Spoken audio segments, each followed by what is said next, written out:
हमरा के छोड़ के मत जा। बताओ हमरा के छोड़ के चल जेबू तो के खाना पानी हमरा के देही पियाई। मेहररुआ अपना राजा जी को हालत देख के कहत बा कि सुनो सैया अगर तू रोइबा न तो हमहू रोवे लाग। इतना रोवा मत। मेहरारू समझावे अपने मर्दा के का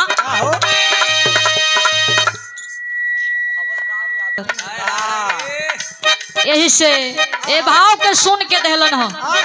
मेहरारू कहे का मास्टर कहे का जतनी ही तो जाए हो कहे ताना रोवता रे।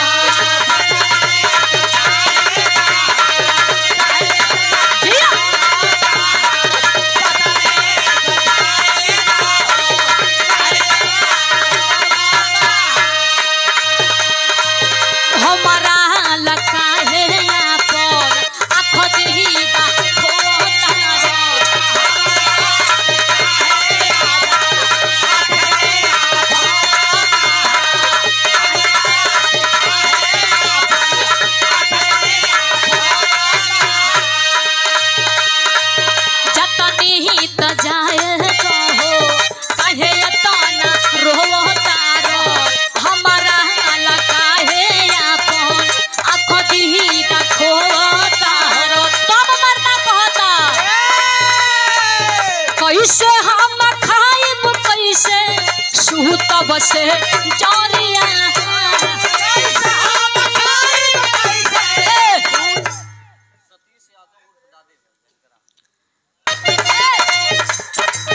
कैसे हम खाइब कैसे सूत बसे जरिया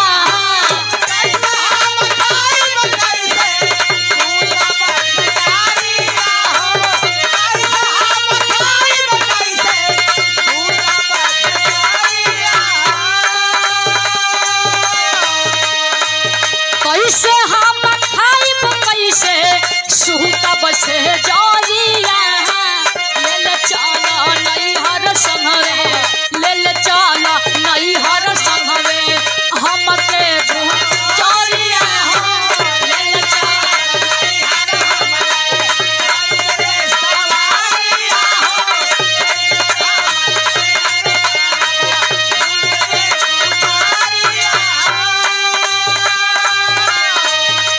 मर्दा कहता है हमर सोना आखिर काहे हमरा के रोवावत रू। मर्दा कहे अपना मेहरारू से का कि जिंदगी में जहर कि जिंदगी में जहर घोरलू ए जान जिंदगी में जहर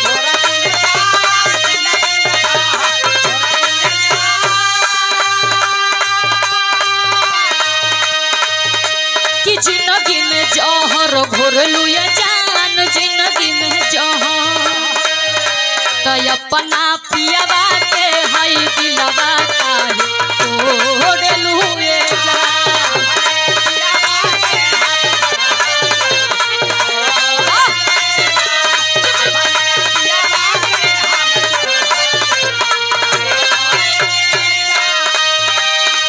हमरा तो बुझाता कि हमरा के छोड़ के कहीं और जाता रू नैहर नहीं थे जाता रू। मर्दा कहता का कि दोसरा से नाता अरे दोसरा से नाता जोड़े लुए जान दोसरा से नाता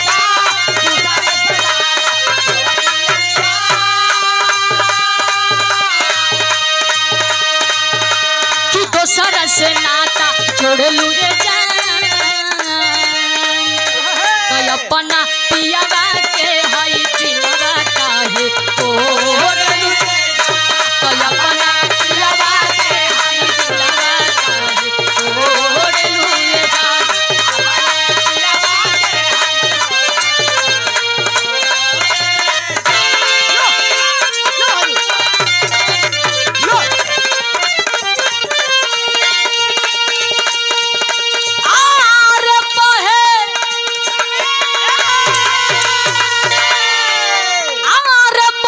पूरा